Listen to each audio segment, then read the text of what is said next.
If you felt out of place in the world as it is, and you felt the world that I just described could be possible only if, it's not because you're broken or just a dreamer.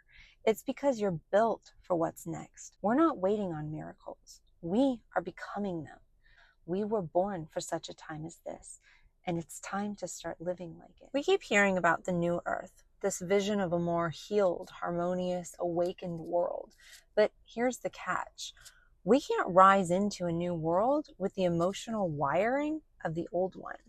Did you know that just 47% of people say that they're very satisfied with their lives? Barely half. Despite all our progress and possessions, we're at record lows. And only 38% say that they're satisfied with the state of the world. Something's off, and it's not about more money or success. Anxiety and depression are rising, and most don't even realize the root of it isn't failure. In this video, I'll show you the one factor that science links to real fulfillment, life satisfaction, and true happiness, something deeper than any achievement. And I'll show you why this one shift is the foundation for building and functioning inside the new earth. I discovered this through my own journey, but later when I ventured into new circles and deeper trainings, I found that science was saying the same thing. I had stumbled into a truth that research was beginning to confirm. Like most people, I followed the script. I became a mother, a nurse, a wife, and I believed that each would fulfill me, but something always felt off, like it was missing. Underneath that script, I felt a quiet guilt, like I should have been more grateful for the good life that I had, but something still didn't feel right. I thought there should be more.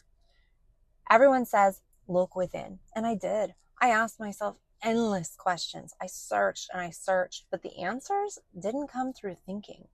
It came through living. Because once I started growing in this one area, things finally began to shift for me. Not instantly, but deeply. I could finally experience real joy from presence because my mind wasn't racing to the next thing I needed to be doing. It wasn't worried about how I appeared, and I was no longer stuck in survival loops, feeling like I was being chased by my own life. And peace stopped feeling so foreign to me. The more that I stopped outsourcing fulfillment and started becoming who I actually was, the more everything changed. It wasn't overnight, but it was gradual and it was real. And when it's built gradually over time, that's when it can stick and we don't run from how naked truth feels. Let's talk about it.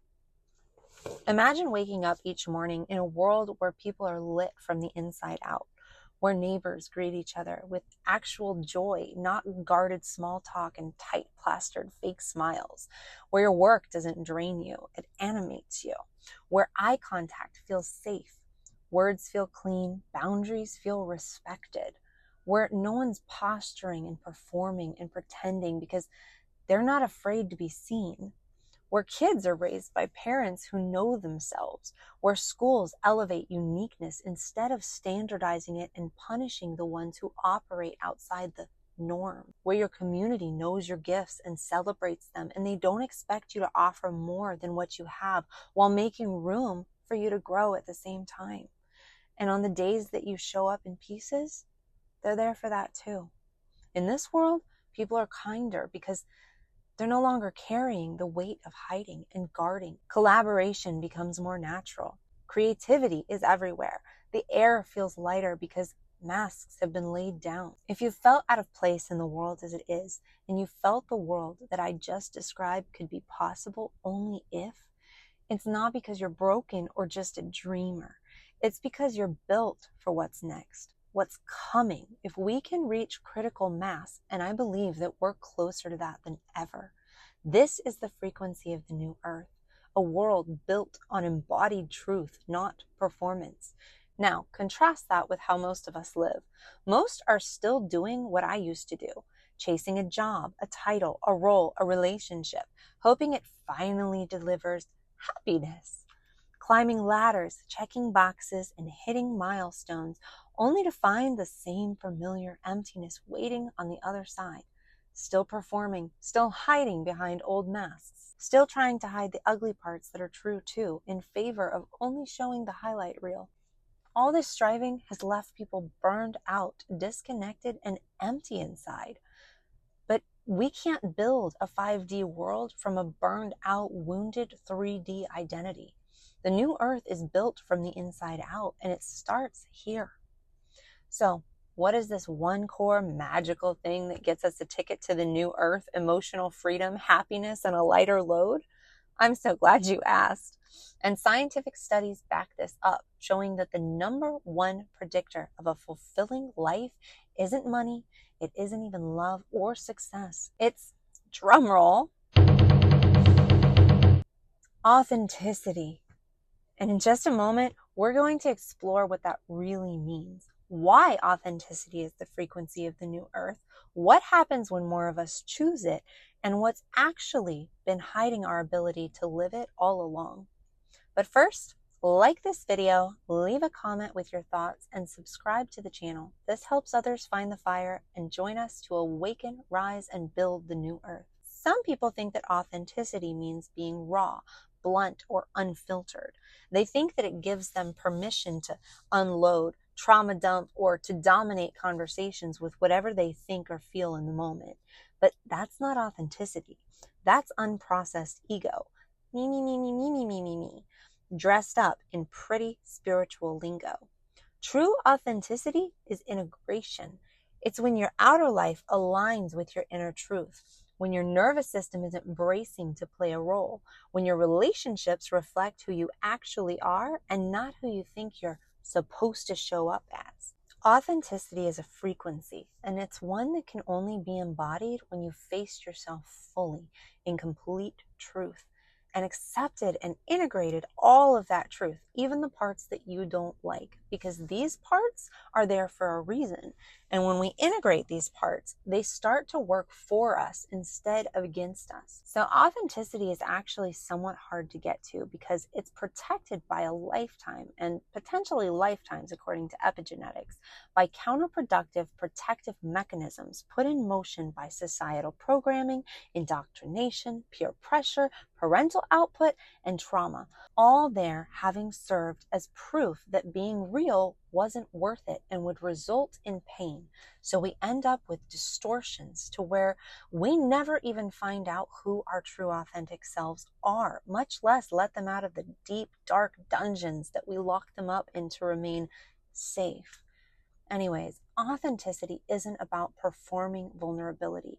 It's about becoming so anchored in your truth that it emanates from you without you having to even try. When you meet someone who's truly authentic, you can feel it in your body. Your intuition says, this is real and I can trust it. Or in the worst case, it feels foreign and you don't know what to do with it. But in many instances, your shoulders drop, your guard comes down, because you can feel this person is genuine, and truth has a regulating effect. And that's why authenticity is the foundation of the new earth, because here's the deal. You can't live in 5D with a nervous system wired for survival. You can't build a regenerative future while bracing for rejection. You can't co-create when part of you is still pretending to be somebody else. Authenticity isn't a branding strategy. It's not something that you do. It's who you become when you've shed the noise, met your shadows, and chosen truth over every other option. And when you do that, something changes. Your nervous system begins to regulate because you're no longer leaking energy, performing to receive acceptance from others, and your relationships are able to deepen because people can finally feel you. Your work becomes sacred because it's no longer role-playing, it's a soul-led offering. Your presence becomes magnetic because authenticity calibrates the field around you. And when more people start living this way, reality starts changing. Our collective field starts flipping, the resonance starts to rise, and the grid can reactivate because energy doesn't lie. And when enough of us return to truth, we flip the whole system. What happens when this doesn't just live inside one person, but inside millions? A new kind of reality starts to take shape. A world where work is no longer transactional, it's purpose-filled, where your gifts aren't just tolerated, they're needed, and they're known. A world where community is built on truth, not performance, where people gather not out of obligation or image maintenance, but from resonance.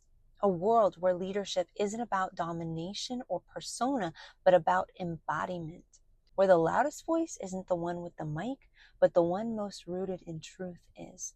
A world where money flows to frequency and value is recognized as alignment, not just as output. Because authenticity begets authenticity.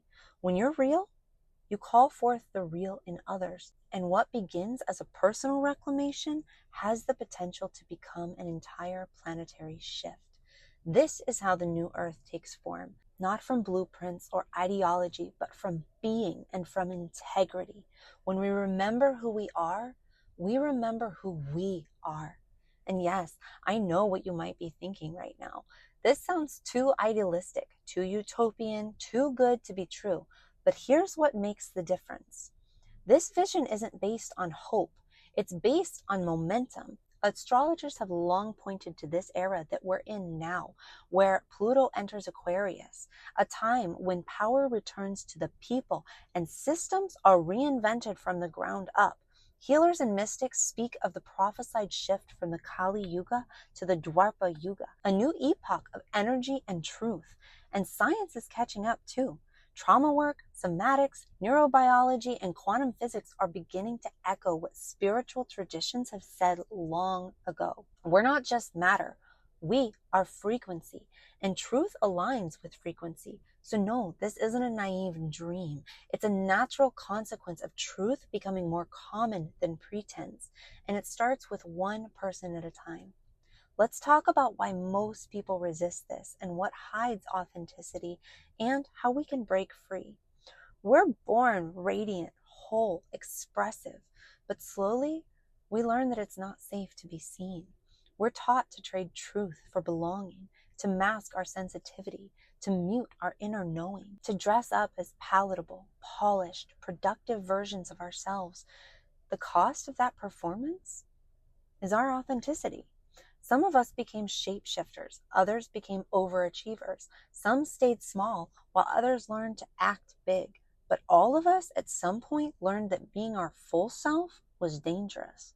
This conditioning lives in the body, in the nervous system, and in the trauma responses, and in the overthinking and compulsive self-editing that we do. Humans are wired for survival, and most live from that place. It's like walking through life in a locked down state, scanning for threats constantly, managing perceptions, keeping the mask on. Survival mode isn't just stress. It's a cage with the door wide open, and most of us don't even know that we're in it. We try to impress others to stay in the pack. We crave belonging because exclusion once meant danger. We try to impress others to stay in the pack. We crave belonging because exclusion once meant danger. Our entire sense of personality is often built on trauma responses, on the things that we learned early in life that told us that we wouldn't survive unless we adapted. We performed to feel safe. We shrink to feel accepted. We overextend to feel needed. And the worst part, we begin to believe that this performance is actually who we are. But it's not. Authenticity means facing the truth, that what we've called ourselves might just be our wounds in disguise, that our identity has been shaped by fear more than freedom.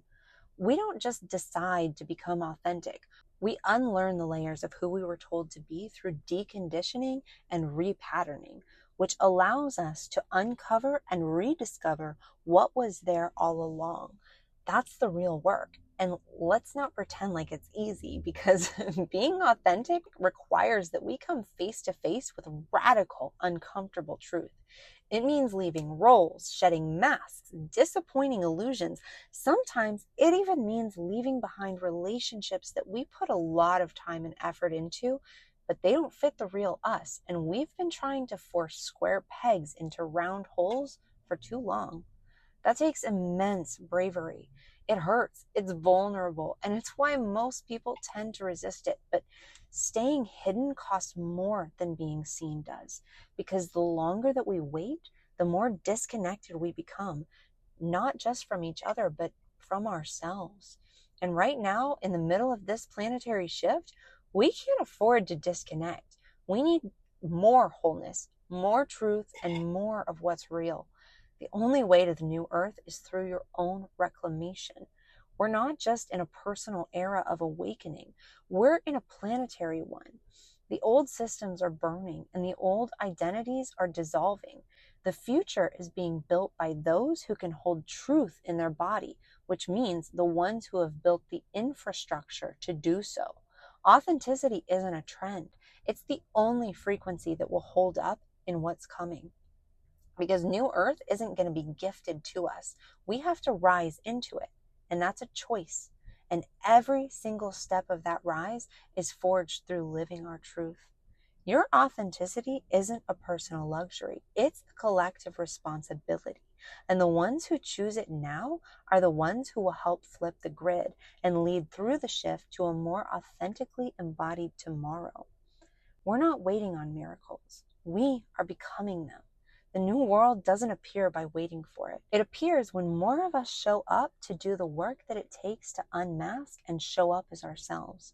This is planetary alchemy. And while the old world told you to suppress your truth to survive, the new one requires it for you and for all to thrive.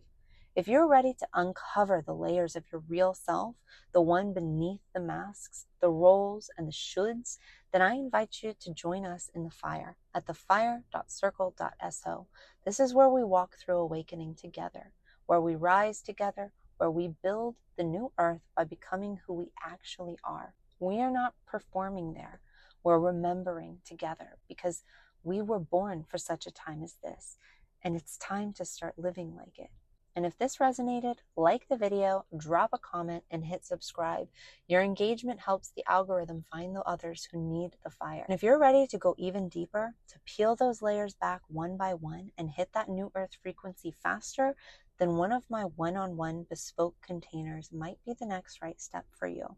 The calling is for future leaders who know that it's time to fulfill your mission, but you haven't stepped into it fully because it feels unsafe or like something is missing. And the mirror and the match is for the awakening souls ready to burst through blockages and rise into new earth frequency more quickly. I have left links for both of those in the description below. And if you like this video, you'll probably like the one that I'm posting up in one of these corners of this video. Next week, I will be posting the next video in my series, Not Your Pastor's Jesus, where we decode all things Bible, but from a metaphysical standpoint, not a religious one. So if that's something that you're interested in, I highly suggest subscribing and hitting the notification bell so that you don't miss it. See you in the next one.